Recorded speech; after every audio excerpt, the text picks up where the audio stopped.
Baik, bismillahirrahmanirrahim. Assalamualaikum warahmatullahi wabarakatuh. Waalaikumsalam warahmatullahi wabarakatuh. Alhamdulillahirabbil alamin. Allahumma shalli ala Muhammad wa ala ali Muhammad. Alhamdulillah di siang hari ini kita bisa bertemu di tempat yang luar biasa ini dan tentunya pertemuan kita ini pasti akan membahas hal-hal yang akan bermanfaat khususnya untuk agama kita gitu ya. Insya Dan hari ini adalah bertepatan di tanggal 20 Ramadan ya. 20 Ramadan berarti sebenarnya kita ini sudah berpuasa selama insya Allah selama 20 hari. Dan tapi nanti kita cek kembali gimana sih kualitas puasa kita gitu ya. Apakah sudah maksimal? Ini masih ada 10 hari terakhir nih kita maksimalkan gitu ya. Sahabat Duta BPJS Kesehatan Metro dan semua yang menyaksikan video ini hari yang luar biasa ini bertepatan di tanggal 20 Ramadan. Kita akan membahas tema, di mana tema ini memang tema yang munculnya, yang naiknya itu sebenarnya di semua bulan, tetapi khusus di bulan Ramadan ini tema yang sangat bagus gitu ya, apalagi memang kalau di Ramadan ini ketika kita melakukan ibadah itu kan pahalanya dilipat gandakan. Maka hari ini kita akan membahas sebuah tema tersebut yaitu tentang fikih zakat. Ya. Meskipun nanti sebenarnya kita bahas tidak secara komprehensif sih, tidak semua bahasan akan kita bahas, hanya saja memang mana yang menjadi topik-topik utama yang sering ada di dalam kehidupan kita, nanti akan coba kita bahas di sini. Dan saya di sini juga tidak sendiri gitu. Tentunya kita sudah menghadirkan ahlinya. Beliau ini adalah sahabat saya, beliau rekan saya gitu. Beliau sudah hadir di tengah-tengah kita. Kita sapa dulu. Assalamualaikum warahmatullahi wabarakatuh, Ustaz. Waalaikumsalam warahmatullahi wabarakatuh. Masya Allah. Gimana puasanya hari ini, Ustaz? Alhamdulillah, khair insyaallah. Masya Allah. Jadi beliau ini adalah Ustadz Ikhwan Prayogi LCME, Ustadz ya. Tapi beliau punya nama panggung. Ini gelar apa sih, Ustadz Sahid itu gelar apa? Ya, Syahid Abdullah itu adalah nama dakwah kita ya. Nama Ya, dakwah. ya, waktu di pesantren kita Syahid Abdullah. Masya Ya, Allah. kalau kita lihat di YouTube kan gitu ya, ada ketik aja Syahid Abdullah LC itu nanti muncul nama Masya dakwah kita. Allah gitu. Sebenarnya beliau itu kalau nama dakwahnya itu adalah Syahid Abdullah gitu ya. Dan beliau ini luar biasa karena beliau ini menimba ilmunya ini insya Allah kayak pengalaman karena tidak hanya di dalam negeri tapi juga sempat ke luar negeri ya Ustaz ya. Alhamdulillah. Nah, di mana Ustaz itu dulu? Ya dulu kita menimba ilmu S1 kita di Mukalla, Hadramaut, Yaman Selatan. Yaman Selatan, Masya Allah itu di benua Afrika ya Ustaz ya atau Asia ya? Masuknya di Jazirah Arab. Oh, Jazirah Arab ya, berarti dekat samping dengan Saudi Arabia. Oh, berarti masih di benua Asia itu ya, Masya Allah. Jadi S1-nya di Yaman gitu. Kemudian untuk S2-nya Ustaz? Untuk S2 kita melanjutkan di IAIN Metro Lampung ya, jurusan ekonomi syariah. Ekonomi syariah. Masya Allah. Jadi memang pas nih teman-teman ya, Duta BPJS Kesehatan KC Metro.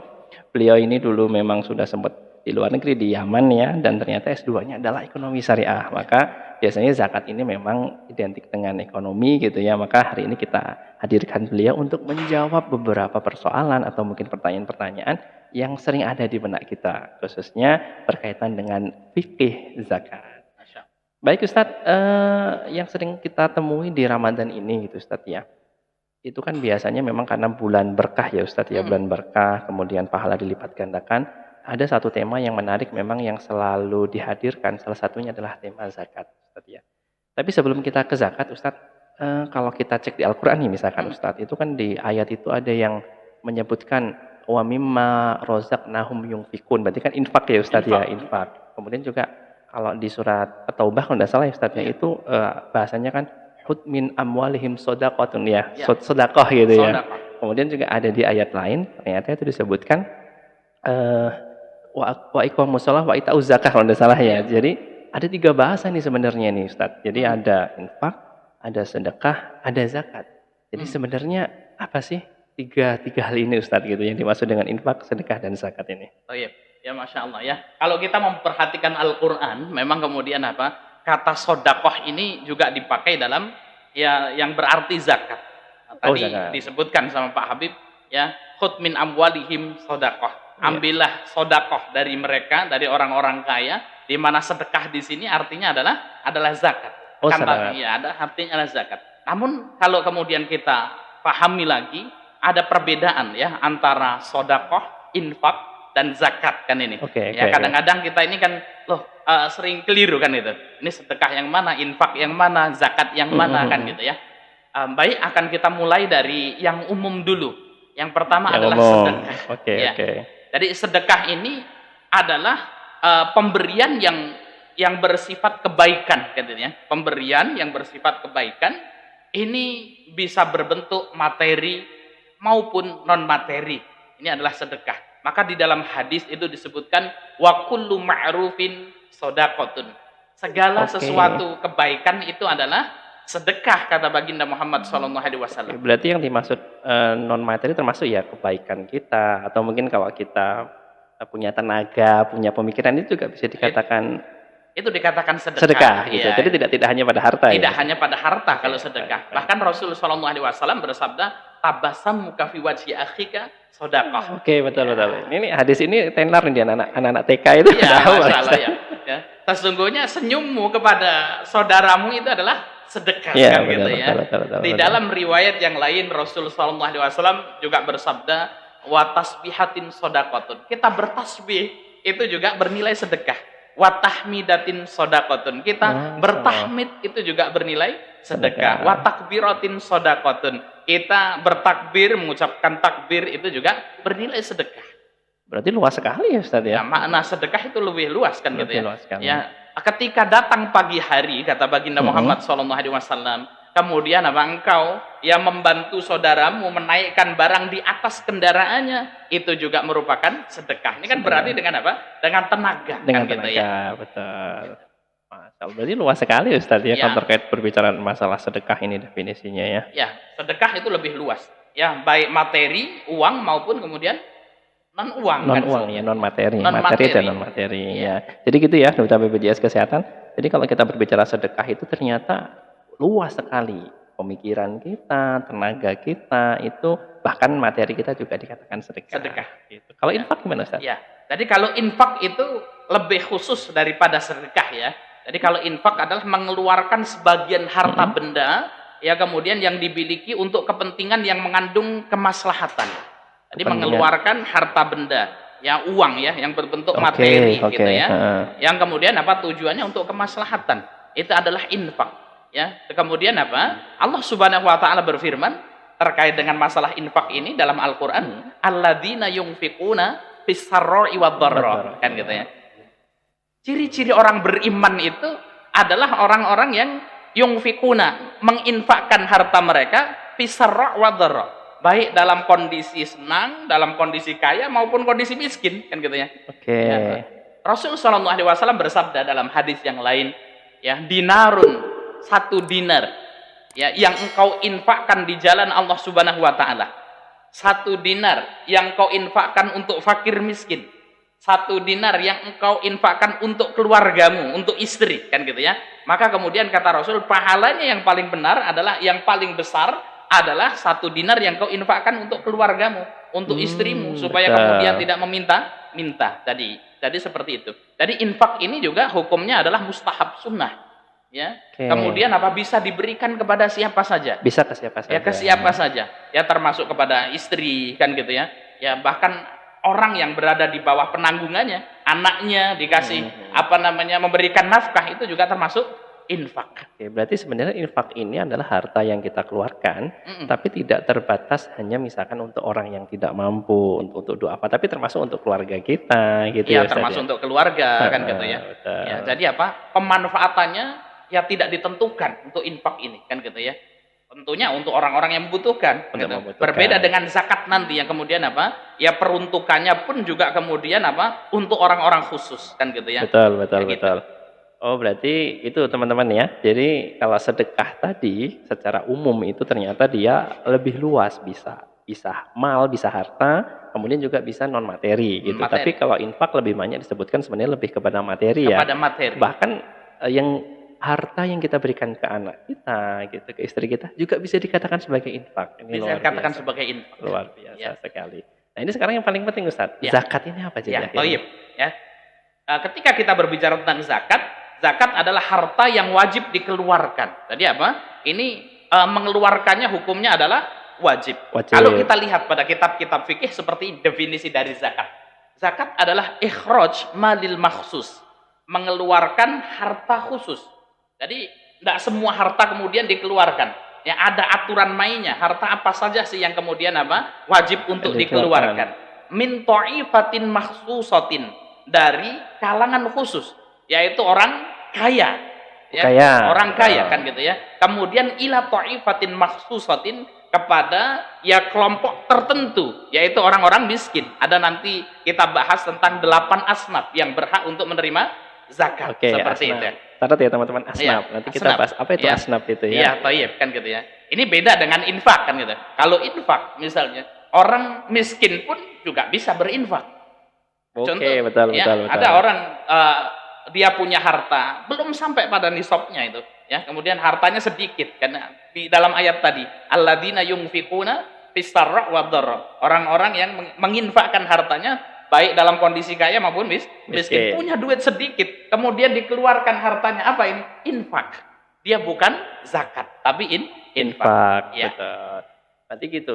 Berarti sebenarnya penekanannya di zakat ini adalah sesuatu yang wajib ya Ustaz. Yang wajib dikeluarkan. Berarti memang kalau namanya wajib pasti ada syaratnya kan? Ada syaratnya. Ya? Ada syaratnya. Nah, sekarang kita masuk ke, berarti kalau tadi hukumnya sudah berarti ya, teman-teman, kita hukumnya berarti dicatat ya. Kalau zakat ini berarti hukumnya wajib. Tetapi wajibnya nanti ada syaratnya. Syaratnya adalah kita sering mendengar istilah namanya tadi Ustaz ya, tadi ada bilang nisab gitu ya. Kemudian ada lagi yang pernah mengatakan haul ya. Haul, ya. Apa itu Ustaz? Nisab sama haul? Oh iya. Ya, di dalam zakat itu ada namanya nisab dan haul ya. Jadi kalau nisab itu adalah apa? Batas harta yang wajib untuk dikeluarkan. Itu adalah nisab. Ya. Misalnya ini untuk memperjelas masalah nisab ini. Ya, nisab zakat emas adalah 85 gram kan gitu, 85 gram. Ketika seorang punya emas misalnya 3 gram, maka kemudian belum sampai pada nisabnya, sehingga kemudian belum wajib dikeluarkan zakatnya. Orang punya emas 100 gram kan gitu ya, maka emasnya sudah sampai nisab, berarti harus dikeluarkan. Inilah yang disebut dengan nisab, yaitu apa? Batasan harta yang wajib untuk dikeluarkan zakatnya. Itu adalah nisab. Oke, jadi nisab adalah batasan ya. Contoh tadi emas 85 baru wajib. Kalau belum 85, bisa kan kurang segram Ustaz? Bisa cuma 84 gitu. Ya, 84 ya, kalau kemudian dalam tinjauan syariatnya belum sampai kan gitu ya. Tapi kalau mau mengeluarkan boleh aja sebenarnya. Ya, boleh saja. Cuman dia sebenarnya belum berkewajiban. Berkewajiban. Orang punya emas misalnya 30 gram. Ini belum diwajibkan mengeluarkan zakat. Kalau mau mengeluarkan boleh, namanya infak. Namanya infak, kembali lagi ya. Iya, namanya infak. Makanya penting tadi kita bahas sebenarnya apa itu infak, apa itu sedekah, apa itu zakat. Zakat kan gitu ya. Seperti ini Pak Habib, untuk lebih jelasnya lagi, setiap zakat adalah infak. Setiap zakat adalah infak. Tapi setiap infak belum tentu zakat. Belum tentu zakat. Seperti orang miskin yang mengeluarkan hartanya. Ini bukan zakat, tapi ini adalah infak. Ya, ketika orang kaya mengeluarkan zakatnya, ini adalah zakat dan infak yang wajib baginya. Ya, jadi seperti itu. Dan setiap infak adalah sedekah. Setiap infak adalah sedekah. Tetapi apa? Belum tentu setiap sedekah adalah infak. Betul. Orang mengeluarkan duit ini apa? Sedekah kan gitu ya. Iya. Tapi kalau orang tersenyum apa? Saya mau infak tersenyum loh kan gitu. Infak senyuman kan enggak kan gitu ya. Iya, betul. Ini sedekah, senyum itu adalah sedekah. Jadi gitu. Ya, ini clear sekali gitu ya, dan masalah. Tadi di nisab Ustaz ya? Iya. Nisab, jadi nisab itu adalah batasan ya. Batasan di mana itu wajib dikeluarkan. Kalau haul Ustaz? Ya, jadi kalau haul itu adalah apa? Masa 1 tahun. 1 tahun. Jadi zakat ini dihitungnya 1 tahun Ustaz ya? Iya, 1 tahun. 1 tahun komariah kan gitu ya. Oh, komariah. Ya, 1 tahunnya adalah 1 tahun komariah. Berarti kalau komariah itu ini ya teman-teman dari Muharram, kemudian terakhirnya adalah Zulhijjah ya Ustaz ya. Iya. Muharram sampai Zulhijjah. Zulhijjah. Jadi bukan Januari sampai Desember ya. Ya, jadi hukum asalnya adalah perhitungan zakat itulah dengan apa? Dengan bulan kalender komariah. Kalender Islam teman-teman. Ya, kalender Islam. Akan tapi walaupun kemudian di sana juga ada ya dalam pembahasan fikih kontemporer, ada yang mengeluarkan zakat itu menggunakan tahun Masehi kan gitu ya. Oh, tahun Masehi Ustaz. Tahun Masehi seperti perusahaan-perusahaan. Ya, kemarin kita baru saja Pak Habib, Masya Allah, kita menghitung zakat ya perusahaan. Ya cukup rumit juga ya dalam perusahaan. Nah itu kalau di perusahaan-perusahaan ada namanya ya tutup tahun kan gitu ya. Iya, Ya itu mereka memang ada annual report mereka kan iya, ada laporan tahunan nih. Makanya iya. biasanya mereka memang patokannya adalah ya pasti tahun Masehi Tahun gitu. Masehi kan gitu ya. Ya di situ maka kemudian ada yang membolehkan, cuman di sana ada yang mengatakan tentunya kalau perhitungan zakat dengan Komariah sama apa namanya Masehi berbeda. Masehi kan lebih panjang tuh waktunya kan Ya, gitu ya. selisih 10 hari Ustaz. 10 sampai 11 10 sampai hari. 11 hari ya. 10 sampai 10 11 sampai hari. 11 hari. Tentunya kalau menggunakan kalender Masehi itu apa namanya persentase zakatnya lebih besar. Lebih besar. Lebih besar. Okay. Kalau yang Komariah 2,5%. Ini sepakat para ulama. Kalau yang Masehi ada yang mengatakan 2,65%. Oh berarti ditambah 1,5. Ya, 2,65%. Naik 1,5%. Naik 1,5. Ya, ada yang berpendapat seperti itu. Ya. Baik. Baik. Tadi sudah kita bahas nisab, sudah kita bahas haul. Oke, sekarang kita ini juga penting juga nih Ustaz. Tadi kan kalau zakat itu kan sudah jelas nih hukumnya wajib.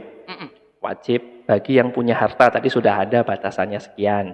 Kemudian sudah dimiliki selama 1 tahun. Ya. Nah, terus ini dikasihnya ke siapa Ustaz? Ya, toyib ya. Ini disebut dengan masoribuz zakah atau 8 asnaf. 8 asnaf. Ya, itu asnaf berarti asnaf itu yang boleh menerima zakat. Yang menerima ya. Ini Allah Subhanahu wa taala berfirman dalam surat At-Taubah ayat 60. Ini kita bacakan ya ayatnya. Bismillahirrahmanirrahim. Innamas shadaqatu lil fuqara.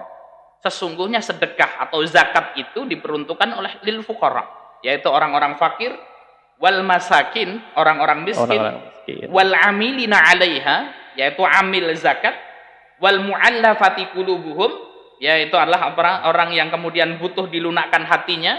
Kalau tempat kita mu'allaf gitu ya. Ya, betul. Mu'allaf. Wa fi riqab. Ya, riqab ini adalah kayak seorang budak yang ingin membebaskan dirinya. Oke. Ya, nanti insyaallah akan kita bahas ya. Wal gharimin itu adalah orang-orang yang terlilit hutang. Terlilit hutang. Orang yang terlilit hutang, tapi nggak sembarangan. Yang terlilit kalau yang terlilit pegawai. Nah, ya. Tapi kemudian terlilit hutang di sini karena sesuatu yang mubah, orang pingin usaha, kemudian rugi gitu ya. Pak Habib ya, kemudian dia rugi. Ya Ustadz bagaimana? Kalau ada orang yang terlilit hutang karena judi kan gitu ya. Ini orang suka judi, terlilit utang banyak kan gitu ya. Maka kemudian dia nggak termasuk gharim ini. Ya dia tidak termasuk gharim. Wa fi sabilillah, orang yang berjihad di jalan Allah, wabnis sabil dan ibnu sabil, yaitu orang yang melakukan perjalanan kemudian terputus. Ya, kemudian terputus kerampokan di jalan misalnya kan gitu ya. Dia tidak bisa pulang kan gitu ya. Maka ketika itu dia dikasih zakat. Walaupun di kampung halamnya dia saudagar, orang kaya kan gitu ya. Nah, ini terkait dengan 8 asnaf yang kemudian berhak menerima zakat. Menerima. Jadi tadi teman-teman ya, yang satu adalah fakir, yang kedua adalah miskin, yang ketiga adalah mu'alaf ya Ustadz ya. Kemudian ada gharim ya. Gharim, kemudian gharim itu budak ya Ustadz ya. Rikob ya. Kalau gharim terlilit hutang. Terlilit hutang, kalau rikob itu adalah budak. Kemudian amil ya. Ya, amil itu yang penerima zakat ya Ustadz ya. Yang mengurusi zakat. Yang mengurusi zakat. Kemudian adalah orang sabilillah ya Ustadz ya. Fisabilillah di jalan Allah, kemudian ibnu sabil ya. Jadi ada 8. Oke. Kalau fakir sama miskin ini clear kayaknya teman-teman Ustadz ini. Mungkin kalau fakir sama miskin itu udah pada paham sih sebenarnya. Udah pada paham. Paling yang masih bingung tadi itu Ustadz, yang dimaksud budak itu kan sekarang enggak ada tuh Ustadz. Ya. Perbudakan itu memang kemudian alhamdulillah sekarang nggak ada. Ya memang Islam kemudian bertujuan untuk membebaskan perbudakan itu. Betul. Ya maka ketika ada kafarroh ya maka kemudian membebaskan budak kan gitu ya. Akan tetapi hukumnya masih ada. Yang dimaksud dengan rikob perbudakannya seperti ini Pak Habib ya. Jadi ada seorang budak yang kemudian dia ngomong sama majikannya. Jadi hukum budak ini dia bekerja namun nggak dibayar kan gitu. Nggak dibayar. Ya kalau tuannya itu pingin menjual budak, dijual, ada namanya pasar budak kan gitu ya. Ada namanya pasar budak kan gitu ya. Nah, ini budak ini ngomong sama majikannya. Saya pingin bebas, saya pingin merdeka kan gitu ya. Bagaimana nih syaratnya? Ya sudah, kalau kamu pingin bebas, bayar ke saya 100 juta kan gitu ya. Bayar ke saya 100 juta. Oh iya, kayak uang tebusan gitu. Uang tebusan kan rekap ini. Sehingga kemudian mungkin sama majikannya, ya udah kamu kerja dari pagi sampai sore kan gitu ya. Malam silahkan kamu cari kerja tambahan, kemudian kumpulkan duit untuk bisa menebus mengumpulkan uang 100 juta. Maka kemudian di situ ada zakat, ya. Maka kemudian diberikan ini, kasih untuk supaya kamu merdeka. Ini rikob. Berarti uang zakat itu boleh ya Ustaz? Misalkan untuk menebus tadi itu kan intinya. Boleh. Untuk menebus tadi itu ya. Baik. Walaupun alhamdulillah ya, hukumnya masih tetap ada, walaupun alhamdulillah hari ini perbudakan nggak ada. Nggak ada ya, tapi hukumnya tetap masih ada hukumnya masih ada. Tapi ada hikmah di situ Pak Habib kan gitu. Ya, betul. Jadi memang ayat Al-Qur'an ini salah satunya untuk hikmah gitu ya, untuk hikmah. Jadi memang kejadian ini tidak ada, tetapi itu untuk menjadi pelajaran untuk kita.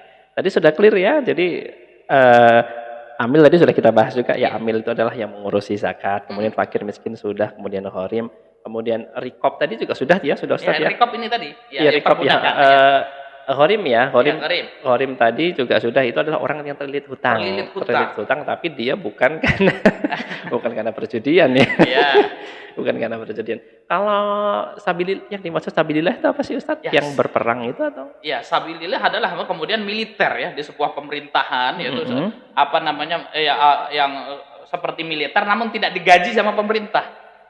Ya, kalau sekarang udah digaji kalau semua. Militer kan digaji, misalnya kemudian apa? Ya ini berangkat kan gitu ya, membela negara misalnya kan ya. Kemudian sama perintah nggak digaji. Memang dia ya sudah pengen kemudian berjuang untuk membela negerinya kan gitu ya. Kemudian tatawuan, ya tuh nggak digaji nggak apa-apa. Yang penting karena saking cintanya dengan tanah airnya. Betul. Ya maka kemudian apa? Dikasih ini. Apa namanya, zakat, ini fisabilillah. Fisabilillah. Kalau sekarang rata-rata digaji. Ya, digaji ya. Ya kemudian kalau fisabilillah ada yang mengatakan juga seorang dai, ya guru ngaji. Kan gitu ya. Pernah saya dengar katanya fisabilillah ini adalah ketika orang yang memperjuangkan agama Allah. Yang gitu. Salah satunya Allah, misalkan ada tuh di kampung Ustadz, misalkan dia ngajar ngaji, tapi nggak ada penghasilan. Gitu, ya. Itu gimana itu? Ya maka kemudian saya mengatakan ini boleh masuk dalam golongan fisabilillah. Jadi boleh ya Ustaz? Iya boleh. Boleh, baik. Kemudian kalau Ibnu Sabil tadi sudah jelas ya, orang yang dalam perjalanan. Tapi perjalanannya ini perjalanan, misalkan kalau perjalanan maksiat gitu Ustaz? Ya perjalanan maksiat nggak boleh. Nggak boleh ya? Nggak boleh, ini perjalanan mubah, perjalanan safar yang mubah kan gitu ya. Kemudian kehabisan bekal. Ya, kehabisan bekal. Baik, itu luar biasa. Jadi 8 asnaf tadi itu yang menerima zakat. Terus kalau misalkan zakat itu untuk saudara itu gimana Ustaz? Iya, Toib. Ini menarik ya. Apa namanya? Bolehkah kita memberikan apa namanya sedekah untuk saudara? Zakat ya, Ustaz. Zakat dan sedekah ya. Zakat ya, kita berikan zakat untuk saudara kandung atau saudara jauh kan gitu saudara ya. Kandung, saudara jauh. Ya, Toib. Saya akan membacakan ya perkataan Imam Nawawi rahimahullah. Jadi Imam Nawawi ini merupakan ulama yang pakar di dalam madhab Syafi'i. Ya, beliau punya kitab namanya Al-Minhaj. Al-Minhaj. Ya, Minhajut Talibin namanya. Minhajut Talibin. Itu kalau apa namanya Riyadhus Shalihin itu beliau bukan ya Ustaz? Ya, Riyadhus Shalihin Imam Nawawi juga. Imam Nawawi juga. Imam Nawawi ya, ilmunya luar biasa. Saya akan bacakan ya perkataan beliau. Ya qala ashabuna. Ya, sahabat-sahabat kami mengatakan. Ya, sahabat-sahabat di sini adalah ulama-ulama yang bermadhab Syafi'iyah seperti beliau. Yustahabbu fi shadaqati tatawwu'. Dianjurkan ketika kita memberikan sedekah tatawu seperti infak itu tadi, wa fi zakah, dan ketika kita membayar zakah, wal kafarah, ketika kita membayar kafarah, sarfuha ilal aqarib, untuk memberikan kepada apa? Kerabat-kerabat kita, saudara-saudara kita, boleh saudara kandung, saudara yang apa namanya anak paman, anak bibi dan lain sebagainya. Namun ada catatan, ada catatannya. Idza kanu, apabila mereka bisifatil istighaq, ya, memiliki wahum afdal minal ajanib. Akan tapi syaratnya apa? Kerabat kita ini masuk dalam 8 golongan ini. Kembali lagi. Ya boleh kita dalam 8 golongan tadi, asnaf tadi ya. 8 asnaf yang sudah kita sebutkan tadi. Ada hadis menarik Pak Habibnya dari Rasulullah SAW. Beliau ini bersabda, as-shadaqatu lil fakir. Sedekah yang kita berikan kepada fakir miskin. Maka disebutkan oleh Rasul, shadaqatu bernilai sedekah. Sedekah untuk fakir miskin bernilai sedekah. Wa ala dzil arhami. Wa'ala dil arham, dan sedekah atau zakat yang kita berikan kepada dil arham, yaitu apa? Saudara kita, baik saudara kandung dan lain sebagainya, saudara jauh, ya, dan saudara jauh, mendap isnatani, faidahnya dua faidah. Yang pertama, shadaqatun berpahala sedekah, yang kedua silatun, berpahala untuk menguatkan tali silaturahmi. Tali silaturahmi. Luar biasa ini, Ya, Ustaz. jadi seperti itu. Makanya benar kalau kita sering mendengar ceramah itu, Ustaz, itu sering mengatakan sedekah itu lebih afdal ke saudara kita dulu mungkin yang lebih miskin, Ustaz, Yang ya. lebih miskin, kan Misalkan gitu ya. ada saudara kita yang miskin, kita utamakan dulu. Kita utamakan. Iya, betul, Gitu. betul. Baru kemudian ke yang lainnya. Ke yang lainnya. Betul. Kenapa? Karena kemudian apa? Saudara kita yang miskin ada beberapa ikatan gitu. Pertama, ikatan keimanan, sama-sama ya kita beriman. Kemudian karena beliau miskin, butuh bantuan. Yang kedua karena silaturahim, ya masih ada kekeluargaan. Kan gitu ya. Insyaallah. Itu ya, jadi terjawab nih Ustadz ya. Berarti boleh nih, boleh kita sedekah ke keluarga, ya baik itu keluarga kandung maupun keluarga jauh, tapi tadi itu harus masuk di 8 asnaf. 8 Ya. asnaf. Yang penting Pak Habib itu tidak masuk ke dalam tanggungan kita. Tanggungan kita. Ya, oh iya masuk ke betul, tanggungan Ustadz ya. Iya, tanggungan. Misalkan kan sekarang tuh banyak tuh Ustadz ya yang adiknya tinggal sama kita urusin, atau misalkan yang dimaksud di sini misalkan ponaannya gitu ya. Kalau ponaan jadi tanggungan kita juga enggak? Ya, kalau ponakan misalnya sudah yatim piatu itu di bawah penanggungan kita, enggak. Kenapa kok kemudian para ulama itu ya zakat tidak boleh diberikan kepada orang yang berada di bawah tanggungan kita? Karena yang berkewajiban menanggung orang tersebut kan kita. Kalau kita sedekahkan kepada mereka, ya itu kembalinya ke kita lagi kan gitu. Betul, Ya, betul. seperti itu. Ya, maka kemudian seorang suami tidak boleh memberikan zakat fitrah kepada istrinya. Betul. Hai istriku, kamu ini karena miskin kan gitu ya. Saya kasih kamu zakat fitrah kan gitu ya. Balik lagi yang untung ya orang yang memberikan zakat fitrah kan gitu ya. Ini kok mirip kayak skema ada perusahaan itu ya, perusahaan dia yang nanam sendiri. Iya, kan gitu ya. Dia yang mentek sendiri, yang ngejual sendiri. Jadi nggak boleh juga Nggak sebenarnya. boleh kan gitu. Tapi gini, ada yang menarik Pak Habib. Seorang istri yang kaya boleh memberikan zakatnya kepada suaminya yang miskin. Oh iya bisa jadi juga ini, karena sekarang itu kan banyak tuh yang istrinya penghasilannya lebih banyak dari suaminya. Oh boleh tuh Ustaz. Boleh. Kenapa? Karena istri itu tidak menanggung suami. Jadi kalau ada istri kaya ngomong, suamiku karena kamu miskin kan gitu ya. Nih saya kasih kamu zakat kan gitu. Tapi kok ya mesaki kan gitu ya. Dikasih zakat sama istrinya kan gitu. Tapi secara hukum itu boleh. Secara hukum boleh. Ini tambahan ilmu nih teman-teman ya. Jadi kalau bisa jadi itu sebenarnya niatnya baik atau mengingatkan kita, wahai suamiku karena kamu miskin ini saya kasih zakat, itu sebenarnya ngasih sindiran juga itu. Masa jadi suami miskin. Jadi gitu ya teman-teman ya, ini luar biasa sekali nih, sampai sini udah seru-seru sekali nih kita ini. Jadi tadi sudah kita bahas boleh dikasihkan ke siapa saja, kemudian keluarga boleh atau tidak. Ini yang tidak kalah penting juga ini Ustaz, sekarang ini kan banyak tuh Ustaz lembaga-lembaga zakat, baik yang nasional atau yang daerah gitu ya, yang daerah atau mungkin juga ada yang kalau di sekitar kita pasti setiap masjid itu adalah ya, ada yang kayak semacam lembaga amil zakat gitu. Dan sebenarnya kalau zakat itu Ustaz, itu lebih utama kita lewat lembaga atau misalkan sebenarnya itu ada orang kelihatan nih misalkan fakir nih, kita langsung kasih gitu, atau lebih afdal lewat lembaga. Oh iya ya. Lebih afdal mana ini? Kita menyalurkan zakat kita lewat lembaga atau kemudian kita pribadi langsung melihat ini ada orang miskin kayaknya miskin kita kasih kan gitu ya. Ya, ketika kita berbicara tentang zakat Pak Habib dan pemirsa yang dimuliakan Allah Subhanahu wa taala, zakat bukan sesuatu yang main-main. Asas zakat ini adalah keadilan. Adil ya. Asas zakat adalah keadilan. Jadi zakat ini tidak boleh kemudian kita ya menzalimi fakir miskin, dan juga tidak boleh menzalimi orang kaya. Oke, tidak boleh menzalimi orang kaya, dan tidak boleh menzalimi fakir miskin. Jadi nggak sembarangan sesuatu diambil zakatnya. Contoh seperti ini, ya untuk memperjelas ya dalam masalah hal ini. Zakat fitrah itu setiap orang adalah 1 sok gitu ya. Nanti akan kita bahas lebih dalam. Betul. 1 sok itu sekitar 2,5 kilo kan gitu ya, 2,5 kilo. Walaupun ada orang gajinya miliaran, itu orang kaya kan gitu ya, nggak menjadikan bapak ini karena orang kaya maka zakat fitrahnya 1 ton, enggak. Walaupun kaya ya tetap ya 1 sok, 3 kilo, 2,5 kilo kan gitu ya. Betul. Itu mirip kayak ini Ustaz, kita korbankan kambing tuh karena kita kaya, boleh nggak diganti ayam tapi buahnya itu kan nggak boleh juga. Iya betul kan gitu ya, seperti itu.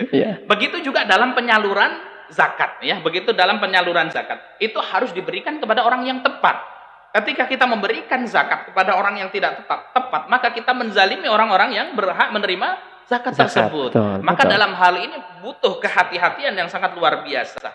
Oleh karena itu kalau kita lihat ya, kalau kita lihat sejarah sirah yang ada, ya bahwasanya zakat ini dikoordinir oleh amil.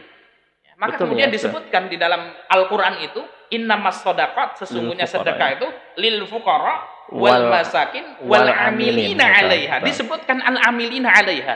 Ada kata amil di situ. Ini menunjukkan bahwasanya kemudian apa? Ya, zakat ini harus dikoordinir oleh amil. Amil itu apa sih?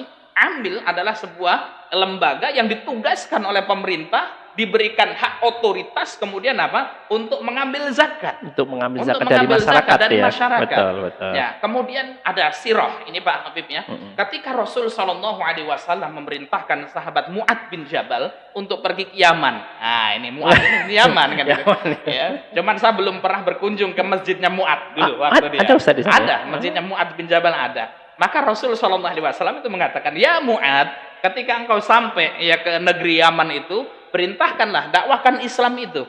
Ya, kemudian apa? Ketika mereka masuk Islam, perintahkan untuk melaksanakan sholat. Ketika mereka melaksanakan sholat, maka kemudian apa? Ambil dari mereka zakat-zakatnya. Minal aghniya, dari orang-orang kaya. Orang kaya. Wa turaddu ila fuqaraihim. Kemudian apa? Diberikan kepada orang-orang fakir di antara mereka. Maka kemudian apa? Untuk mencari ini orang kaya atau enggak ini? Orang yang miskin, fakir ini kategorinya seperti apa? Ini butuh sebuah analisis, Pak Habib.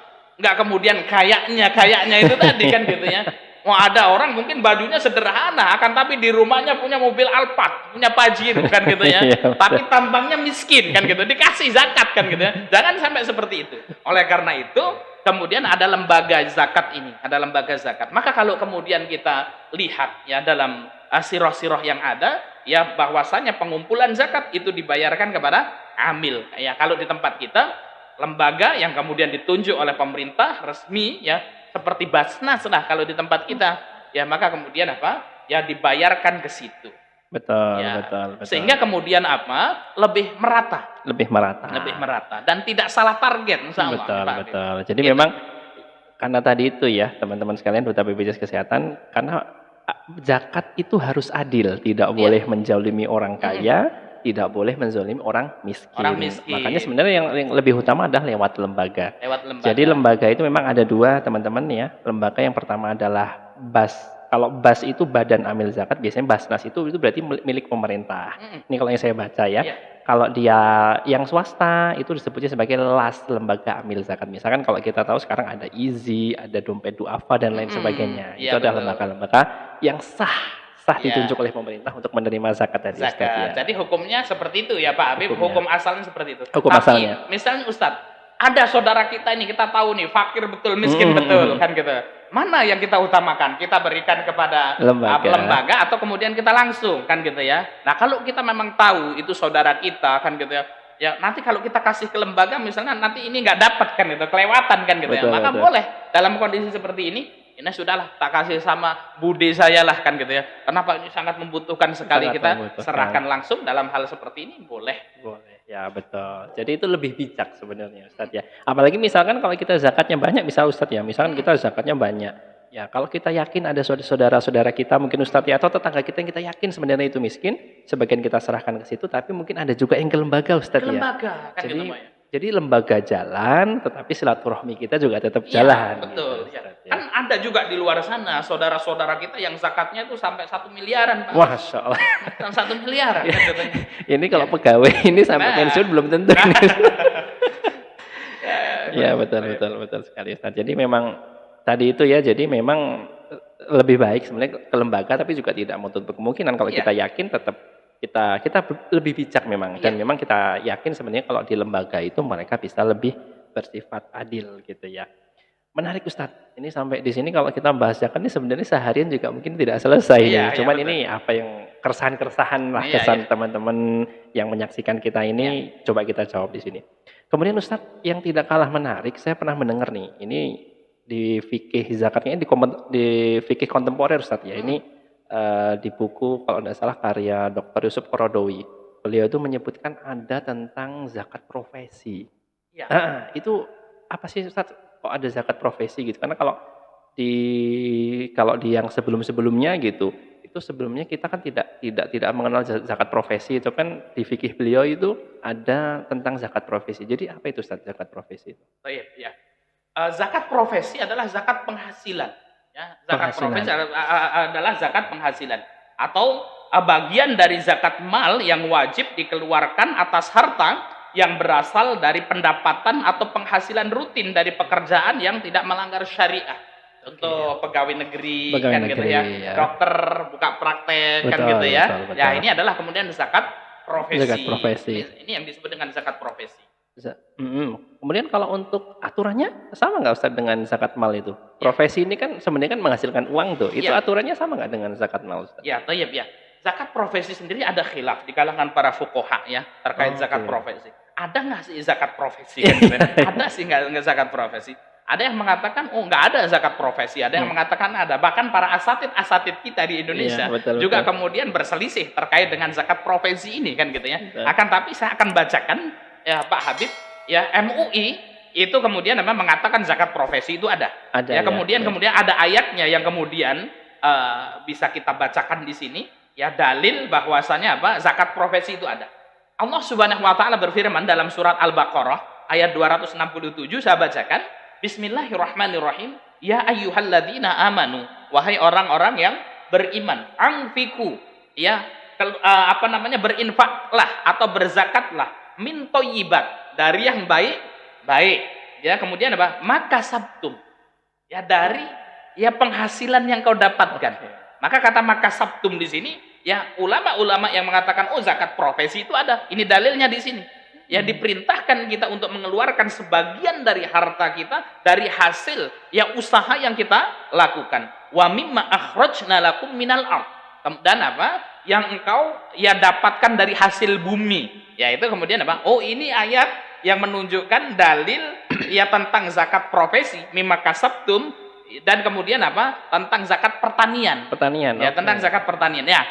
Taib, kita sudah tahu ya tentang definisi zakat profesi, yaitu ada zakat penghasilan gitu aja lah ya, zakat penghasilan. Lalu bagaimana ini? Ya cara penghitungannya kan mungkin seperti itu Pak. Betul, Ustaz. Ya bagaimana cara penghitungannya? Karena kan kalau penghasilan sekarang nih Ustaz, itu kan kalau pegawai kan bulanan Ustaz. Ya, bulanan. Sementara kalau tadi kita bahas tentang nisab dan haul tadi kan 1 tahun nih Ustaz. 1 tahun. Sementara kalau profesi kan bulanan ini. Ya, kita akan bahas dulu Pak Habib, ini menarik sekali. Terkait dengan zakat profesi ini dikiaskan khilaf di kalangan fuqaha. Apakah zakat profesi ini dikiaskan dengan emas, ya, atau zakat profesi ini dikiaskan dengan zakat pertanian? Dan pertanian, kan gitu ya. Ya, betul. Nah, kalau kita kiaskan dengan emas itu tadi, emas itu kan kemudian harus sesuai nisab. Nisabnya berapa? 85 gram kan tadi kan ya. Betul. Kemudian harus sampai haul 1 tahun kan gitu ya. Nah, ini berarti cara mengeluarkan zakat profesinya itu setiap kalau sudah sampai nisab, kemudian sudah sampai haulnya kan gitu ya. Betul. Nah, kalau nisab emas berapa? 85 gram emas. Ya, misalnya kita hitung 1 gramnya 1 juta. Oke, sekarang 1 juta Mas Patang. Ya, Mas ya 1 juta kan gitu. Kita ngitung yang mudah-mudah aja, yang penting mudeng dulu kan gitu ya. Untuk wakilnya lihatlah harga emas yang benarnya berapa kan ya. 1 juta kita katakan. Berarti nisab emas 1 juta kali 85 berapa itu? 85 juta. Ya, berarti kalau ada orang ya punya uang ya dari profesinya itu ya selama setahun itu ada 85 juta, maka kemudian ini sudah sampai pada nisabnya. Sudah sampai nisabnya. Ya, sudah sampai pada nisabnya. Misalnya itu ada orang gaji bersihnya. Gaji bersihnya itu 1 tahun misal 1 tahunnya misalnya 120 juta. Ya, misalkan sebulan 10 juta ya, misalkan. Sebulan 10 juta kan ya.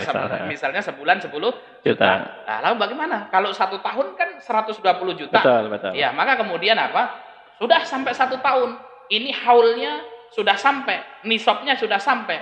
Maka kemudian bagaimana? Dikeluarkan zakatnya 2,5%. Berarti 120 juta dikali 2,5%. Dulu ada Dr. Isa Mubarak namanya, salah seorang dosen kami di Ar-Rayyan University. Beliau pakar fikih dan usulnya. Ya, cara menghitung kali 2,5% itu mudahnya dibagi 40 gitu Pak Habib. Iya, dibagi 40 ya 30 berarti Ustaz ya. Maka kemudian Ya ketemunya kan 3 juta. Iya, kurang lebih Ya, 3 juta, ya, betul. 120 juta, ya. Ini 1 tahun kalau kemudian dibagi 40 kan 3 juta. 3 juta, betul. Ya, berarti kalau ada orang ya penghasilan bersihnya selama 1 tahun 120 juta, maka kemudian apa? Dikeluarkan zakatnya berapa? 2,5% yaitu 3 juta. 3 juta. Dikeluarkan zakat 3 juta. Nah, ini penghitungan awalan seperti ini. Nunggu sampai 1 tahun. Tapi kemudian ada fatwa menarik dari MUI kan gitu ya, bahwasanya diperbolehkan ya zakat profesi itu untuk dikeluarkan ya setiap bulannya. Ya, setiap bulannya kan gajian setiap bulan Iya, kan kita gitu ya. kan setiap bulan gajian ya. Iya, gajian setiap bulan kan gitu ya. Sama kalau nunggu setahun juga habis. Ya, nunggu setahun habis kan gitu ya. Ya, nanti ketemunya sama saja Pak Habib kan gitu ya. Nah, tadi kalau 1 tahun 120 juta itu zakatnya 3 juta kan gitu. 3 juta dibagi 12 berapa ketemunya? 250. 250 ribu kan? Toyib, kita hitung. Berarti kalau 120 juta setiap tahun, gaji per bulan berapa? 10 juta 10 kan? juta. Oke, 10 juta boleh ya, kata MUI boleh dan ulama yang lain boleh dikeluarkan setiap bulannya. Berarti kalau 10 juta dibagi 40 atau dikali 2,5% ketemunya 250 ribu. 250 ribu. Ketemunya 250 ribu. 250 ribu kali 12 ketemunya 3 juta. Sama kan gitu ya. Ya. Artinya boleh mengeluarkan setiap bulan. Boleh mengeluarkan setiap bulan. Atau mengeluarkan di akhir tahun ya. Di akhir tahun kan gitu ya. Kalau bertanya mana yang paling baik kan gitu ya. Ya kita lihat kan gitu ya. Kalau kita mengeluarkan uang sedikit Pak Habib, itu setannya kecil-kecil. Setannya kecil kan gitu ya. Ini misalnya nih mau zakat berapa? 250 ribu kan gitu ya. Ya udahlah 250 ribu. Ini mau mengeluarkan juga 3 juta. Gitu. Ini kadang-kadang kita mikir, aduh 3 juta ini udah mau lebaran pula kan. Ini kayaknya 3 juta ini berat kan gitu ya. Ya maka dalam kondisi seperti ini silahkan, dan sudah ada fatwa yang membolehkan kemudian untuk kemudian dikeluarkan zakatnya setiap bulan kan gitu ya, setiap bulan. Setiap dia dapat dikeluarkan zakatnya. Ini juga kias dengan dengan zakat pertanian tadi. Kalau zakat pertanian kan begitu panen ya Ustaz begitu panen kan begitu panen dikeluarkan zakatnya. Begitu panen maka dikeluarkan zakatnya. Menarik sekali terkait zakat profesi ini.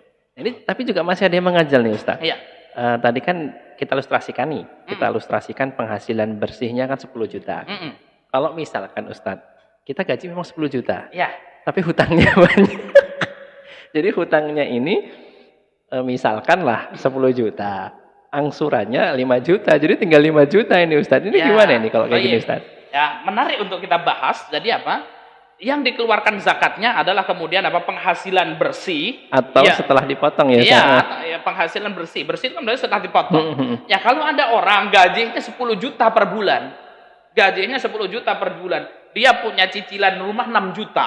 Iya. Ya, kemudian kebanyakan kayak gitu. Iya, punya cicilan 6 juta, punya cicilan hutang, dia harus mencicil hutangnya 3 juta.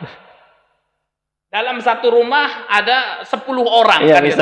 Cuman 1 juta. Bagaimana? Apakah dia wajib mengeluarkan zakatnya? Tidak. Dia menjadi fuqara wal masakin hukumnya. Oh gitu ya. Justru malah kemudian diberikan zakatnya. Diberikan zakat ya. Jadi zakat ini bukan kemudian berpatokan hanya sekedar pada gaji saja kan gitu ya. Akan tapi dengan kondisi tertentu. Maka tadi itu definisi kepada fakir miskin. Kita kalau kembali ya Pak Habib ya. Fakir itu itu derajatnya lebih parah daripada miskin. Ya, lebih parah daripada miskin kan gitu. Itu fakir. Karena kemudian juga ada dalilnya, walaupun di situ ada khilaf di kalangan para ulama kan gitu. Akan tapi dalilnya kalau berbicara tentang miskin, Rasul sallallahu alaihi wasallam itu berdoa, Allahumma ja'alni miskinan. Ya Allah, jadikanlah aku orang miskin. Iya. Kenapa? Orang miskin itu sekedar cukup memenuhi kebutuhan hidupnya, nanti hisabnya mudah itu di akhirat. Tapi ketika berbicara tentang fakir, apa yang dilakukan oleh Rasulullah? Ada doa pagi dan petang, itu bunyinya seperti ini Pak Habib. Allahumma inni a'udzubika minal kufri wal fakri. Ya, minal kufri wal fakri. Ya Allah, sesungguhnya aku berlindung kepadamu dari kekufuran dan kefakiran. Kan gitu ya. Ya, ketika berbicara miskin, Rasul minta supaya miskin. Ketika berbicara tentang fakir, Rasul berlindung dari kefakiran itu, karena kefakiran lebih akan mendorong kepada kekufuran. Ya, itu berarti kan minal kufri wal fakr, berarti sebenarnya orang fakir ini rentan untuk kufur ya? Rentan untuk jatuh kepada kekufuran. Maka kemudian Rasulullah berlindung dari itu. Ya, maka definisinya kemudian orang fakir itu adalah orang yang kemudian tidak mampu untuk memenuhi 50% dari kebutuhan pokoknya. Oh, indikatornya tidak bisa memenuhi 50%? 50% dari kebutuhan pokoknya. Oke, Ya, jadi apa? Misalnya dia butuh 100 nih, dia cuma dapat 30 kan gitu ya. Berarti kan kurangnya banyak. Ya, ini kurangnya fakir. banyak, betul, ini fakir kan gitu ya. Ini fakir. Ya, kemudian kalau miskin itu ya dia mampu untuk memenuhi kebutuhan lebih dari 50% dari kebutuhan pokoknya terpenuhi. 60, 80, tapi tidak 100. Ya, tidak 100%. Ini adalah kategori miskin kan gitu. Ini kategori miskin. Oleh karena itu, melihat pada hal ini, ya, kadang orang yang kemudian gajinya besar namun dia menjadi miskin. Ya, contoh, 10 juta. Ini tadi kalau kemudian dia kebutuhannya sedikit kan gitu ya. 10 juta ini bisa dikatakan kaya kan gitu ya. Betul. Istri baru satu, anak kecil kan 10 juta. Ini kaya. Rumah warisan orang tua misalkan. Ya, kan gitu. Orang gajinya 10 juta, istrinya 4. Satu istri punya anak 10 misalnya kan gitu. Nah, maka kemudian apa? Ini menjadi fakir. Ya, jadi seperti itu, Pak. Ya. Menarik sekali ya. Jadi kalau pada prinsipnya adalah yang dihitung adalah penghasilan bersih ya, Ustaz. Ya, penghasilan bersih. Tapi kalau ada hutang, kemudian dari hutang itu kemudian tidak bisa mencukupi kebutuhan kita, atau mungkin ngepres ya, Ustaz, yang ngepres, maka tidak dikeluarkan zakatnya. Kita belum wajib. Belum wajib untuk mengeluarkan. Tapi kalau dikeluarkan aja boleh nggak, Ustaz? Boleh, infak itu tadi. Infak ya, gitu. Kembali lagi. Ya, tapi kita juga kemudian nggak boleh. Ya, masalah membayar zakat ini berkaitan dengan keimanan, kan gitu ya. Betul, dengan keimanan. Jangan kemudian kita mencari hilah, mencari cara supaya kemudian tidak membayar zakat. Ini maka berdosa. Waduh, ini katanya kalau kemudian punya cicilan banyak nih nggak bayar zakat kan gitu. Sengaja nyicil. Sengaja nyicil kan gitu. Kemudian supaya mengelabui Allah Subhanahu wa taala, maka yang berdosa. Masya Allah. Ya, jadi seperti itu. Masya Allah. Ini catatannya ini. Ya. Jadi memang boleh kalau memang ada cicilan, memang itu sesuai kebutuhan kita. Tapi kalau sengaja dicicilkan ke sana, cicilkan ke sini enggak boleh. Dengan niat supaya tidak sampai nisab kan gitu ya. Maka enggak boleh. Alhamdulillah ini Ustaz. Sampai lagi kita seperti itu. Baik, menarik sekali. Kalau lanjut lagi nih Ustaz, tadi kalau profesi Allah clear Ustaz. Ya. Kalau profesi Allah clear karena pada dasarnya boleh dikeluarkan bulanan atau misalkan diakumulasi per tahun. Tapi kalau melihat kondisi sekarang, sepertinya lebih afdal bulanan Ustaz. Iya, lebih afdal bulanan. Karena setannya kecil. Iya, setannya kecil. Setannya kalau nanti kita di akhir tahun gitu, apalagi misalkan di Ramadan gitu ya, waduh THR, misalkan dapat THR belum lagi beli ini, beli itu gitu. Itu setannya besar sekali. Besar kan gitu. Kemudian Ustaz, kalau kita punya simpanan Ustaz, cincin misalkan, kalung, terus ada nih Ustaz, teman saya itu sawahnya banyak, kebunnya banyak, itu gimana Ustaz? Wajib dizakati nggak sih itu Ustaz? Atau mobilnya ada yang 2, 3 itu? Iya. Gimana Ustaz? Tadi pertanyaan Pak Habib ada 2 itu. Oh iya. Ada emas kan gitu ya. Ya, ada cincin, kalung, kemudian ada tanah kan gitu, ada tanah. Kita bahas satu-satu. Oke, silakan. Kita bahas satu-satu ini kan gitu ya. Yang pertama berkaitan dengan emas kan gitu ya. Tadi sudah kita bahas sebenarnya bahwasanya nisab emas adalah 85 gram emas murni ya, emas murni 24 karat ya. Maka kalau kita hitung bahwasanya emas 1 gram yang 1 juta, berarti nisabnya 85 gram. Nisabnya adalah 85 gram. Oh, berarti yang dimaksud emas ini bukan hanya emas batangan Ustaz ya? Bukan termasuk hanya emas gelang. Termasuk emas gelang yang dipakai kan gitu ya, Oke, kalau tapi kan emas itu kadang-kadang ada yang misalkan apa ya, 22 apa itu kan ada emas 24, ada emas yang nggak murni cuma 70. Kalau itu berarti dikonversi dulu Ustaz. Nanti dikonversi dulu. Itu ada penghitungannya Pak Habib kan gitu ya. Kalau kita jelaskan di sini nanti bingung itu teknis penghitungannya. Yang dimaksud 85 tadi itu adalah emas murni. Emas murni. Ya, emas murni. Kalau emas murni misalkan gelang kan ada tuh gelang. Gelang itu kan ada yang 24 karat berarti itu murni. Iya, kan? Murni. Berarti itu 85 gram itu 2,5% ya Ustaz ya? Iya, 2,5%. Kalau yang nggak sampai 24 karat misalnya, itu nanti dikonversikan dulu. Tapi cara penghitungan zakatnya nanti sama. Itu dikonversikan itu untuk mencari nisabnya saja. Untuk mencari nisabnya saja, gitu ya. Jadi 85 gram, kemudian zakatnya 2,5%. 2,5% kan gitu ya. Boleh dikeluarkan dari emasnya kan gitu, atau kemudian dikonversikan duit yang dikeluarkan bukan emasnya, duitnya ya. Iya. Nah, ini bayar duit ini gimana? Ini konversi emas ini, kemudian zakatnya sekarang dibayarkan berupa uang. Karena kalau ngambil dari emasnya juga enggak ada Ustaz ya, karena misalkan gelang itu mau dipotong gitu ya. Susah ya. Berarti boleh jadi konversinya ke ke rupiah ya, ke ke duit, rupiah, ke duit. kemudian dikeluarkan pada hari itu ya. Pada Ya, hari itu. perhitungannya adalah harga emas pada hari itu. Oke, berarti yang simpenan ini emas ya Ustaz. Kalau misalkan kayak jam mahal gitu Ustaz, jam-jam yang kan ada mungkin jam yang ratusan juta itu wajib nggak Ustaz? Ya, ketika dia bukan emas, bukan perak, maka nggak dikeluarkan. Oh, bukan emas, bukan perak Iya. ya, tidak dikeluarkan. Tidak dikeluarkan. Memang kemudian harta-hartanya sudah diatur oleh Allah Subhanahu wa taala kan gitu ya. Masya Allah. Kalau tadi Ustaz, kalau sawah, Ya, punya sawah. tanah atau pekarangan Ya, gitu Ustaz. pekarangan, tohib ya. Terkait dengan pekarangan, hukumnya dibagi 3, Pak Habib. Ya, ada orang punya pekarangan kan gitu misalnya. Yang pertama, kalau orang punya pekarangan mau ditempati sendiri. Ya, mau ditempati sendiri, niatnya untuk tempati sendiri. Maka kemudian apa? Tidak dikeluarkan zakatnya. Oke. Pak Habib nih, saya beli tanah, kenapa? Besok saya mau bangun rumah di situ kan gitu ya, untuk ditempati. Maka kemudian apa? Tidak dikeluarkan zakatnya. Tidak dikeluarkan zakat. Ya. Yang kedua, ketika tanah itu untuk investasi jangka panjang. Nah, ini generasi milenial nih misalnya senang sekarang ini kan musim kaplingan nih Pak Habib kan gitu ya, musim kaplingan ya. Alhamdulillah kemarin kita juga baru beli kaplingan nih Pak Habib kan gitu ya. Ya karena kemudian menarik kan, dibiarkan saja tapi nanti uangnya bertambah kan gitu ya. Kalau kemudian investasinya jangka panjang misalnya, sudah orang beli tanah kan ya, beli tanah. Pokoknya besok kalau sudah 10 tahun ke depan ini mau saya jual nih kan gitu ya. Maka kemudian di situ ya pendapat yang saya anggap kuat menurut saya Pak, karena di situ khilafnya banyak sekali kan, banyak sekali khilafnya. Ya maka kemudian apa? Kalau investasi jangka panjang ini dikeluarkan zakatnya. Kapan mengeluarkan zakatnya? Ketika tanah tersebut dijual, kemudian apa? Dapat duit. Setelah itu apa? 1 tahun kemudian dikeluarkan zakatnya. Oh, Masya Allah, gitu Ustaz. Kalau investasi jangka panjang, ya baru ya. Misalnya nih, ini saya beli tanah nih 5 tahun lagi, kemudian misalnya saya ingin jual nih tanah ini. Ya, saya beli tanah. Ya pokoknya beli aja dulu lah. Ya terserah ini mau jualnya kapan nggak tahu kan gitu. Ada peluang dijual kan gitu ya.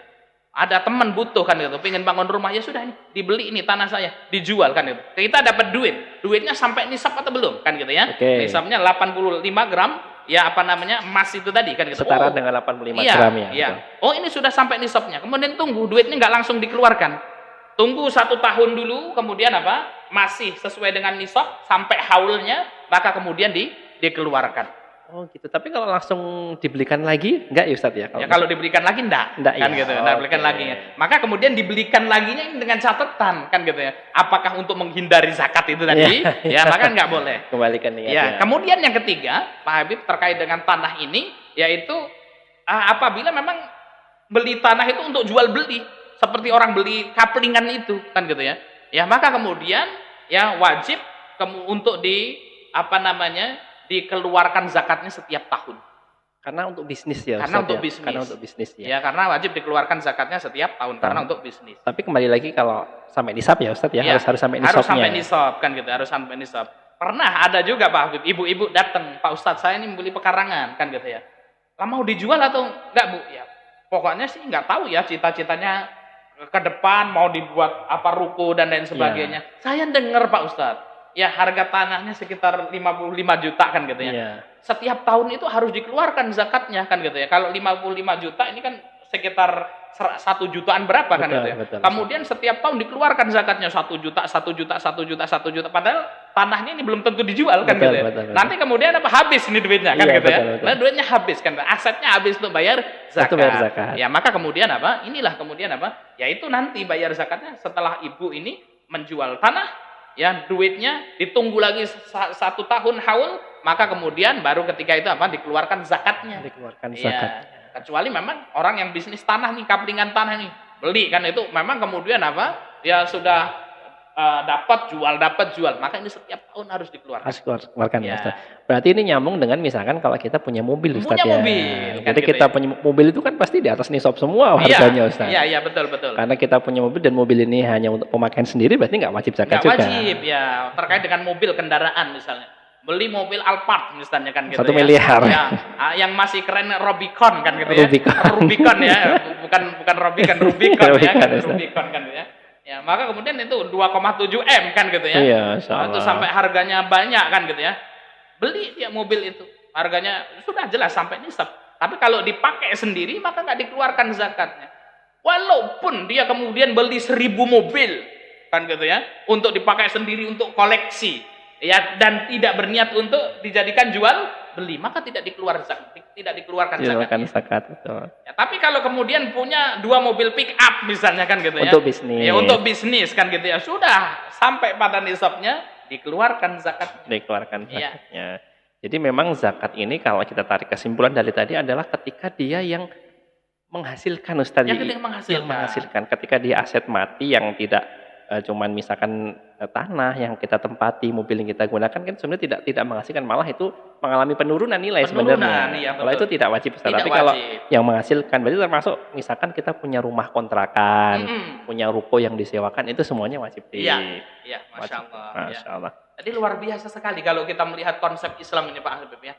Ya, Masya Allah, ya, bahwasanya kita betul-betul yakin, ya, bahwasanya ya syariat Islam itu merupakan wahyu dari Allah Subhanahu wa taala. Diatur, ya, terkait dengan muamalah dengan begitu rapinya oleh Allah Subhanahu wa taala. Konsep yang sangat luar biasa, konsep langit yang kemudian kita beriman, ya, dengan konsep ini. Masya Allah. Luar biasa. Ini nggak kerasa Ustadz itu udah hampir 1 jam. Oh iya, sudah. Masya Allah, ya. Terakhir ini Ustadz, ini penting juga, ini yang sering menjadi perdebatan kita terkait dengan zakat fitrah, Ustadz. Oh iya. Zakat fitrah ini sebenarnya kan kita sering banyak mendengar, Ustadz, wah jangan pakai uang gitu. Ya. Kalau pakai uang ini jangan dikonversikan ke, kan sebenarnya yang kita pakai ini kan pendapat Imam Syafi'i. Maksudnya 2,5 kilogram yang sering kita pakai ini kan mazhab Syafi'i kalau tidak salah, Ustadz, ya. Kemudian itu tiba-tiba dikonversi jadi uang. Jadi misalkan kalau 2,5 kilo berarti setara dengan, anggap aja kalau beras 12.000, 30.000 misalkan. Nah sebenarnya kalau konsep zakat fitrah itu sebenarnya boleh nggak sih, Ustadz, pakai uang itu, dan aturannya sebenarnya gimana? Ya, baik. Menarik ini, ya, kita tutup dengan zakat fitrah. Dengan zakat fitrah, karena ya, ini sebentar lagi kita mau zakat fitrah. Ya, berkaitan dengan zakat fitrah itu ada sebuah hadis yang berbunyi seperti ini, Pak Habib. Farradha Rasulullah sallallahu alaihi wasallam zakat al-fitri. Rasul sallallahu alaihi wasallam itu mewajibkan zakat fitrah. Ya, fungsinya untuk apa? Yang pertama adalah tuhratan lisa'im minal lagwi warafat. Yang fungsinya membersihkan diri orang yang berpuasa ini dari kesia-siaan dan perkataan-perkataan kotor. Sehingga kemudian apa? Fungsi zakat fitrah diantaranya menyempurnakan puasa seseorang. Menyempurnakan puasa seseorang. Ya, walaupun kemudian apa yang dibayarkan zakat fitrahnya itu bukan hanya orang yang berpuasa. Anak kecil pun juga nanti dibayarkan zakat fitrahnya, wa tu'matan lil masakin. Kemudian apa? Zakat fitrah itu fungsinya untuk memberikan makan kepada fakir miskin. Nah, sekarang kita berbicara tentang takaran zakat fitrah, kan gitu ya. Kita berbicara tentang takaran zakat fitrah, kan gitu ya. Zakat fitrah itu takarannya adalah 1 sok. Ya, 1 sok. Sok itu sebenarnya takaran, bukan timbangan. Iya, takaran, Ustaz, ya. Karena sok itu adalah takaran, bukan timbangan. Ya, 1 sok itu ada 4 mud. Mud. Ya, mud ini ada ukur. Kalau kita mud itu 2 genggaman tangan, ya, Pak Habib, ya. Oke, 2 genggaman. 2 genggaman tangan, 4, kan gitu ya. 4 kali. Ya, 4 kali. Walaupun mud itu ada ukurannya sendiri, ya. Dan mud sok ini, Pak Habib, ini ukurannya itu masih ada sampai sekarang dan sanadnya bersambung kepada Rasulullah sallallahu alaihi wasallam, kepada para sahabat. Kita punya mud yang digunakan untuk nakar zakat fitrah itu saya mendapatkan sanadnya dari guru saya. Guru saya mendapatkan dari gurunya lagi, bersambung sampai sahabat Zaid bin Sabit. Zaid bin Sabit radhiyallahu anhu. Jadi kemudian sok itu adalah takaran. Maka 1 sok menurut madhab Syafi'i, Maliki, dan Hambali itu adalah 4 mud. 4 mud. 1 sok adalah 4 mud. Nah, 4 mud itu sekitar berapa? Beda-beda. 1 soknya beras, iya, betul, Ustaz, sama 1 sok jagung itu beda berarti. Ya beda, Ustaz, karena dari kepadatannya, ya, dari beda memang dari si penyusun si molekul antara jagung dan beras kan beda. Maka 1 sok jagung dengan kurma beda. Ya, dengan sagu itu beda. Maka hukum asalnya bahwasannya 1 sok takaran zakat fitrah itulah takaran, bukan timbangan. Bukan timbangan, ya, sebenarnya, Ustaz. Sedangkan kalau timbangan itu takribiyah saja. Takribiyah itulah perkiraan. Ya, perkiraan. Karena memang di Indonesia kan enggak ada mud, kita enggak mengenal mud. Ya, mengenal mud, kan gitu ya. Ya, dulu saya pernah ya bawa mud itu kita taker pakai beras. Beras pun banyak macamnya. Ada 64 itu. Iya. beratnya beda sama beras C kan gitu ya. Iya, betul. Ada rojo lili, ada pandan wangi dan lain sebagainya. Macam-macam. Yang kemudian bermacam-macam kan gitu ya. Pernah kita ketika itu beras C ketika itu ya kita takar pakai mut ini 4 mut 1 stok itu ada 2,5 kilo, 2,5 kilo Pak Habib. Memang 2,5 kilo Ustaz ya? 2,5 kilo kan gitu. Itu 2,5 kilo. Itu beras apa Ustaz tadi? Beras C ya. Beras C ya. Nama beras C kan gitu ya. Itu 2,5 kilo. Akan tapi ketika kita timbang dengan beras yang lain lagi, kadang-kadang 2,6. Kadang-kadang 2,6. Ya, kadang-kadang 2,7 kan kadang-kadang gitu ya. 2,7. Ya, jadi ukuran zakat fitrah itu 1 sok menurut Syafi'i, Maliki dan Hambali itu antara 2 kilo sampai 3 kilo. 2 sampai 3. 2 sampai 3 kilo. Oleh karena itu kalau kita pingin cari yang aman, bayar 3 kilo. Iya betul Ustaz. Itu Bayar yang saya lakukan kilo. Ustaz. Saya lakukan itu biar aman saya kasih 3 kilo. Iya, ini 3 kilo ini aman kita kan gitu ya. Keluar. Maka dalam kaidah usul fikih itu disebutkan al-khuruj minal khilafi aula. Keluar dari perselisihan itu lebih utama. Lebih utama. Ya, kalau kita bayar 3 kilo, yang 2,5 kilo tidak akan memperselisihkan. Betul. Kalau kita bayar 3 kilo yang mengatakan ya zakat fitrah 2,7 on tidak akan memperselisihkan. Maka selamatnya adalah 3 kilo. Ya, ini ukuran ya zakat fitrah menurut Syafi'i, Maliki dan Hambali. Itu adalah 1 sok, 1 soknya 4 mut, 4 mutnya antara 2 sampai 3 kilo. Kita katakanlah 3 kilo. Kan ya, kita katakan 3 kilo. Nah, yang menarik Pak Habib, 1 soknya madhab Hanafi itu berbeda dengan Syafi'i. Oh, berbeda Ustaz? Berbeda. Kalau 1 soknya madhab Hanafiyah, ya 1 soknya adalah ya sitatu amdad. Ada 6 mud. Oh, 6 lebih banyak Ustaz. Lebih banyak. Kalau Hanafiyah ada 6 mud. Maka kemudian apa? 6 mud ini kalau kita takar sekitar 3 sampai 8 on sampai 4 kilo. Oke, oh ya, oke. Kita genapkan 4 kilo lah. 4 kilo. Ya, kita genapkan 4 kilo. Nah, ini dari takaran para ulama sudah ada khilaf. Tadi kita katakan jumhur ulama ya, mayoritas betul. Syafi'i, Maliki, Hambali bahwasanya 1 sok 3 kilo. 3 kilo. Kalau Hanafiyah 1 sok 4 kilo. 4 kilo. 1 sok adalah 4 kilo. Nah, sekarang tadi kepada pertanyaan Pak Habib, boleh nggak kita bayar zakat fitrah dengan duit? Dengan uang. Trennya gitu sekarang Ustaz. Iya. Kalau untuk pegawai-pegawai ini kan katanya lebih mudah kalau kita mengeluarkan uang. Nah, ya, lebih mudah kalau mengeluarkan uang. Thayyib ya. Ya bahkan kalau di MUI sendiri, di Basnas sendiri sudah keluar ya, boleh pakai uang itu ya 1 soknya 45.000 kan ya Pak. Oh, 45.000. Ya 45.000 itu Basnas ya, terbaru hari ini kan gitu ya. Kita bahas dulu gitu ya, kita bahas dulu terkait dengan membayar zakat fitrah menggunakan uang. Khilaf di kalangan fuqaha ini. Nah, kalau jumhur ulama Syafi'iyah, Malikiyah dan Hambaliyah yang mengeluarkan zakat fitrah wajib menggunakan makanan pokok. Makanan pokok kalau kita beras ya berarti. Ya beras ya, wajib mengeluarkan dengan makanan pokok, tidak boleh dengan duit. Tidak boleh dengan duit. Ya, tidak boleh dengan duit. Madhab Hanafiyah yang mengatakan boleh mengeluarkan zakat fitrah dengan uang. Itu madhab Hanafi. Boleh mengeluarkan zakat fitrah dengan uang. Kenapa? Untuk maslahat ya yang lebih banyak untuk ya fakir dan miskin. Madhab Hanafiyah ini juga merupakan madhab yang kuat kan gitu loh. Betul, ya, merupakan madhab yang kuat. Ada pendapat seperti ini, maka dalam kaidah fikih ini khilafiyah banyak ya, maka kemudian kita harus pegang nih prinsip mana yang mau kita ambil. Tidak perlu kita caci sesuatu yang berbeda dengan pendapat kita. Kita hormati karena ada ulama yang kemudian berpendapat seperti itu.